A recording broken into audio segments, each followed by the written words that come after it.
Hi boys and girls, this is Miss Heller here. I'm going to be teaching you a lesson today from Unit 8 in Everyday Math.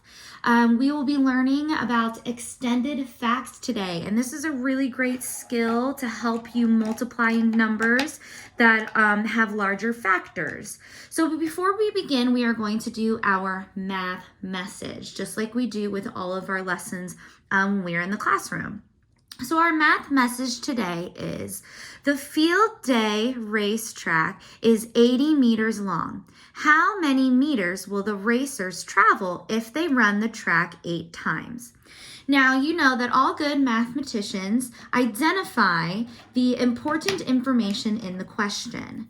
So first, what I saw was 80 meters long. I'm going to highlight that. 80 meters is very important. Now, I also saw that it said 8 times. That is how many times they're going to run around the track. Now, I also like to underline the question that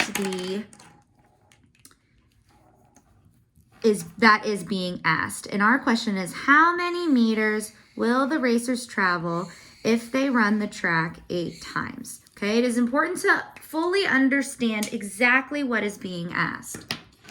Now, the next step in solving this problem is identifying the correct operation that you will use to solve it. So you have to think to yourself, will I be adding, subtracting, multiplying, or dividing? I would like for you to pause this video and think for about 30 seconds to a minute about how you should solve this problem.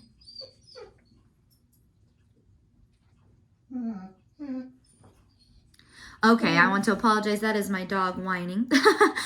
Next, we are going to solve this problem. Now, you could have thought to yourself, I am going to multiply. And you are absolutely going to multiply. A key word here is times. You are going to be multiplying or times. You're going to do 80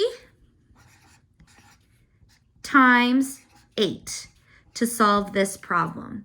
Now, if you're thinking to yourself, Miss Heller, I don't know how to do 80 times 8. 80 is such a large number. How in the world do I do this? Well, boys and girls, you already have a bunch of tools in your toolbox to help you solve this. You know how to do repeated addition. You can do 80 8 times. 80 plus 80 plus 80 plus 80 plus 80. 1, 2, 3, 4, 5, 6, 7. Oh, one more. And you could add those together. 0 plus 0 plus 0 plus 0, 8 times is 0. And then you could section off each 8 like you learned in 2nd grade and add your 8s that way. Or you could think to yourself, 8 times 8. I ate and I ate and I got sick on the floor, 64, and get your answer 640. You could also do 8 groups of 80, where you draw 8 circles and put 80 dots in each circle. Now, boys and girls, that is a good strategy to use sometimes. Now, in this situation, that is going to take you an awful long time to solve this problem. However, it is possible, and you're more than welcome to use it. Next, what you could do is you could use doubling. Now, we learned doubling right before we left school, or not too long before we left school, and you could do doubling twice.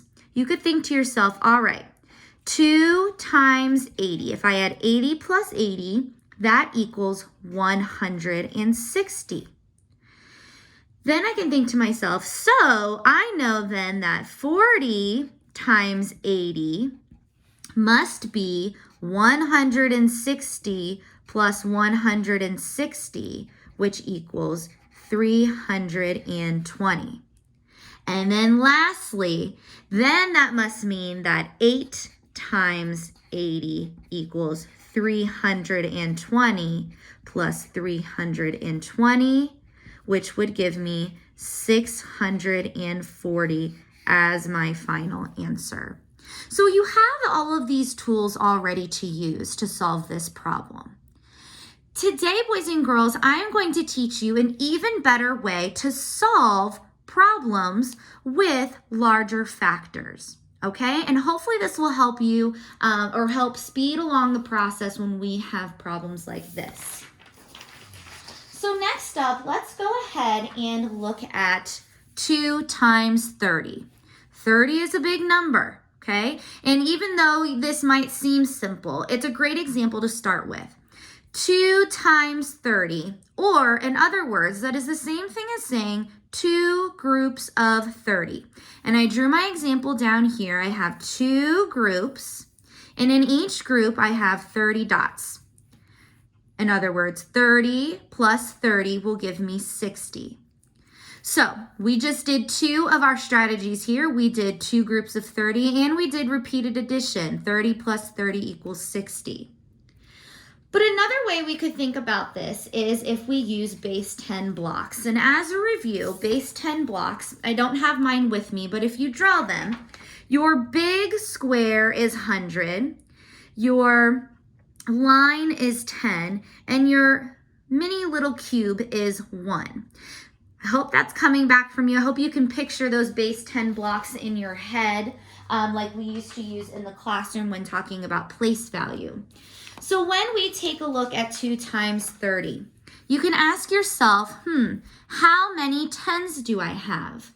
And if you look at the 3 in the tens place, that tells you how many 10s. You have 3 10s. So I'm going to draw my 3 10s blocks here. Well, now that I have figured out how many 10s, I am multiplying 3 10s by 2. So I'm going to draw 3 10s again. How many total 10s do I have? 1, 2, 3, 4, 5, 6. So I have 6 10s. And you know that 6 10s is 60. So your answer is 60. That is exactly how you do extended facts multiplication. Boys and girls, these are called extended facts multiplication because you are able to find a much simpler multiplication problem within this question right here. If I were to cover up the 0 in this problem, what is your simple or helper fact, if you will, that you see? We have 2 times 3. So let's take a look. 2 times 3 is 6. 2 times 30 is 60. What do you think 2 times 300 will be? Well, 2 times 3 is 6. 2 times 30 here, all I had to do is add a 0. 2 times 300 is 600. And I will add my zeros to the end. Boys and girls, a great trick for extended facts is if you cover up the zeros, do the simple fact or the helper fact that you see there. 2 times 3 is 6, and then count how many total zeros you have, you will get your answer. All right, let's try this one down here. 3 times 5 is 15. I'm going to cover up my 0. 3 times 5 is 15, and I have 1 0, so I'll add a 0 to the end. 150. Because remember, I'm not multiplying just by 5. I'm multiplying by 5 10s here. So my answer is 150. Let me cover up my zeros here. 3 times 5 is 15, and I have 1, 2 zeros. So my answer is 1,500. All right, now we're going to do a few more examples together. I hope you are doing okay. Feel free to rewind, pause the video at any time if you need help. We're going to go ahead and complete some of this together. Hopefully this will help you. So it says identify the basic fact. I'm sorry, I was saying helper fact. Basic fact in the problem that you can use to help you solve the following extended facts. So our extended fact here is 5 times 70. What is the basic fact that I can use to help? Take a second. Think in your head. What is the basic fact? If I cover up this 0, my basic fact is 5 times 7. 5 times 7. And you should all know what 5 times 7 is at this point in the year. 5 times 7 is 35. If 5 times 7 is 35, then 5 times 70 is 350. I add my 0 to the end. Now, when we explain this, we can think in our heads, well, I know that I am multiplying 5 times 7 tens. Not 5 times 7, 5 times 7 tens. So if I were to add 70 5 times, I would get 350. So in words, I could say, I thought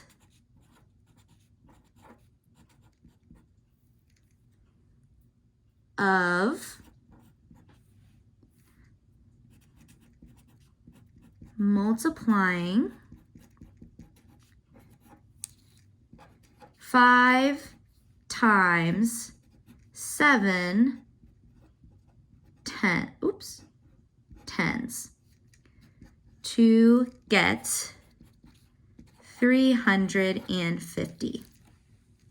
Okay, we're going to do one more down here. 8 times 30, basic fact, if I cover up that 0, my basic fact is 8 times 3. Okay, 8 times 3, we should all know this at this point in the school year. 8 times 3 is 24. So my answer to 8 times 30 is 240 when I add my 0 to the end. Now let's go ahead and skip down here and try one with division. Now it is very similar to what we do with multiplication, except you're going to think about taking a 0 away. So if we think of it this way, we can cover the 0 to find our basic fact in our division problem. My basic fact is 32 divided by 4.